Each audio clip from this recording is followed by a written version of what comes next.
So we have to sort of talk about Beergate because it is very likely we will be seeing the results of what happened over Beergate and what could potentially happen to Keir Starmer. But just to catch people up, essentially during lockdown, Starmer was again, let's go with sort of his version of events, not what the, shall we say, the right wing press are going with. But his version of events is look, we were out, we were campaigning, we were doing work, we had, beer and a curry delivered, and that was it. It wasn't really a social event, but that's what, of course, the right wing media is particularly claiming, especially right wing activists. Yesterday on Twitter, you saw Beergate trending again and Keir Starmer, partly because, of course, of Starmer's promise of that if he gets a fixed penalty notice or he gets fined for it, he will resign. Now, of course, this doesn't just put him in jeopardy as well. Angela Rayner was there as well, potentially meaning that she could get fined as well. So you are talking about the potential of if a fine gets delivered next week of the top two people in charge of Labour potentially being got rid of. And this could potentially open a huge can of worms and an opening for Boris Johnson to exploit a massive opportunity of chaos within the Conservative Party, but certainly his chance, shall we say, to deal with the rump, shall we say, of the Conservative Party and take advantage of the chaos that is happening in the Conservative Party. Because Johnson can call an early election, and as far as he is concerned, he doesn't have to maintain his majority that he currently has, just as long as he wins, even if he were to just hold on by a bit, or maybe even find himself a similar situation to Theresa May, where he finds that he has to do a deal with the DUP to stay in power. So before we go into potential ramifications of what this could happen, please do remember to hit that like, share, and subscribe button. And of course, down below there are links to my Patreon page and a motivation link called Buy Me Coffee, where you can buy me coffee. And as always, thank you very much to all those people who do help and support the channel that way. So, what are the ramifications of all this? Well, let's go through with the hypothetical. The hypothetical is that at some point next week, Durham police come out and say, we have issued Starmer a fine, and potentially Angela Rayner as well. So, as we said, that is two people, the leaders of the Labour Party, in, hot water, shall we say. They've made pledges to resign, both of them. So, let's say they follow through on that. Now, a lot of people are saying, would Starmer contest this? Would he challenge this in court? And unfortunately, if he did, optically it looks really bad. Even if he says, no, you don't understand in court, this is what happened, I can bring more evidence to the table, etc., etc. It doesn't look good optically. Because at the moment where Boris is in such big trouble, not only with his own party, optically himself, more stories coming about Tory sleaze, his own, shall we say, incident with Carrie Johnson in the Foreign Office. There's the rumours, and we must say, stress the rumours, of course, of the Canadian hairdresser. It would be a perfect time for him to sort of wiggle out of there.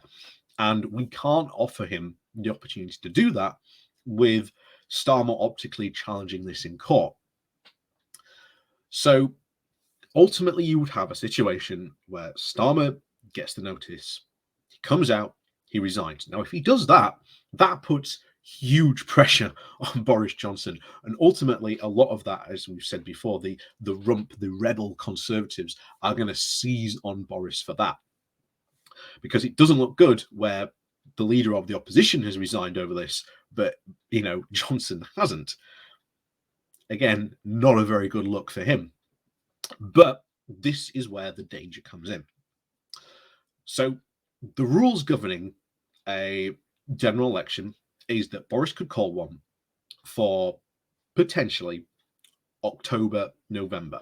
So you were talking less than 3 months of a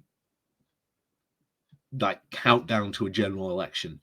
That is not going to be long. It's going to be very snappy, and it could happen very, very quickly. Now, the implications of this is that while all that is going on with the general election, Labour is having to run its own internal candidate election to elect a new leader.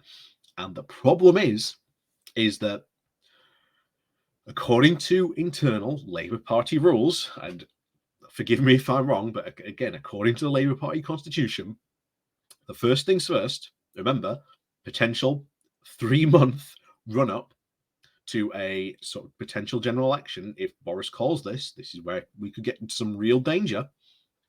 First of all, you have a month selection process, meaning that Labour MPs, people in the not the Conservative Party, the Labour Party, members of the Labour Party, put forward their candidates to vote for who's going to stand. And initially it goes round to that first round, to then we go to a second round, which would happen potentially the month after that. And if no clear candidate comes from that second round, which historically, when you look at these votes, that has never happened. So it would ultimately go to a third round. That's 3 months into this. You can see already, if you're Boris Johnson, you're calling a snap general election, Labour is in the midst of a leadership election.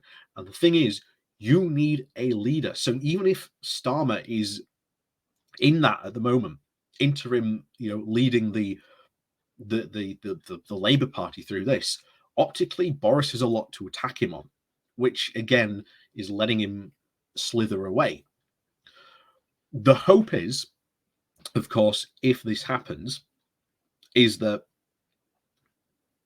we could call, or at least there would be an emergency meeting of the top bodies in the Labour Party to essentially call, or at least put forward the ideas for a early and immediate candidate selection. Now, that is not going to make a lot of people very happy if that gets called, but that is the only way. Most leadership elections within the Labour Party have taken between 5 to 6 months to really sort out. And if Johnson calls a snap general election, he could very, very easily catch Labour on the back foot. This is where the danger is. And if this does happen, we cannot afford to fight. We cannot afford to fall into infighting. We can't afford to be fighting old battles. This is why I've said, if this does happen, then you've got Angela Rayner out of the running, which is very sad because she could be a good Labour leader. But the only real candidate I think Labour could seriously field at the moment, which I think probably a lot of people might be quite happy with, would be Ed Miliband. And I think getting him in very quickly, swearing him in, all that, good constitutional stuff would be very good. He's got name recognition. A lot of people know him, and he's been doing a lot of very good stuff recently, especially as shadow business secretary. So he is a good potential candidate. And of course, if this scenario happens, we can't afford not to be quick about it, put it this way, because you cannot have a leadership contest and a general election going on at the same time, because the leader of your party is a really important figurehead, gets to decide the direction of the party, is the voice of the party. And if you're having a general election and you haven't got that, that can cause huge problems. And that could be causing huge problems. It could be a potential nightmare for Labour. But the biggest advantage, certainly for Johnson, is that it could give him enough political cover to take advantage of that to narrowly stay in power. And that is the potential scenario we could be looking at potentially this week. It might not happen. Starmer might not get his fine, which if that happens, we're safe, But make no mistake, if Starmer gets a fine, we have to watch very, very carefully if Johnson decides to go for a snap general election. Because if so, we have to deal with any leadership contest in the Labour Party as quickly as possible. And that means putting candidates forward who have good brand name recognition. And there's going to be a lot of people going, oh, well, why not put Corbyn forward? No, absolutely not. Do you not realize the potential of the right-wing furore this would cause? And I bring up the point of a friend I had who went on Twitter and said, look, I won't ever vote for the Conservative Party again after their actions, but he would vote for the Conservatives if it means keeping a socialist or Marxist out of power. And what do you think the right-wing media machine is going to go into overdrive on? This is why I'll say it and say it again. Ed Miliband is probably our best bet. There's going to be a lot of people. Well, why not Andy Burnham? Andy Burnham, if he wins, you've then got to parachute him in very, very quickly into a Labour seat, and you've got to obviously ensure that is going to be a victory and that he can continue as Labour leader. So it's sort of not his time at the moment, shall we say. But maybe eventually one day, who knows? And maybe even Angela Rayner again, maybe in the future. So, like I say, let me know what you think about all this, but it is very, very dangerous moment, I think, for Labour, especially coming this week. We'll have to see what happens with those fines. But as always, thank you very much for watching. Please remember to hit that like, share, and subscribe button. And of course, down below, there are links to my Patreon page and a motivation link called Buy Me Coffee, where you can, well, buy me coffee. And as always, thank you very much for watching, and we'll see you all next time.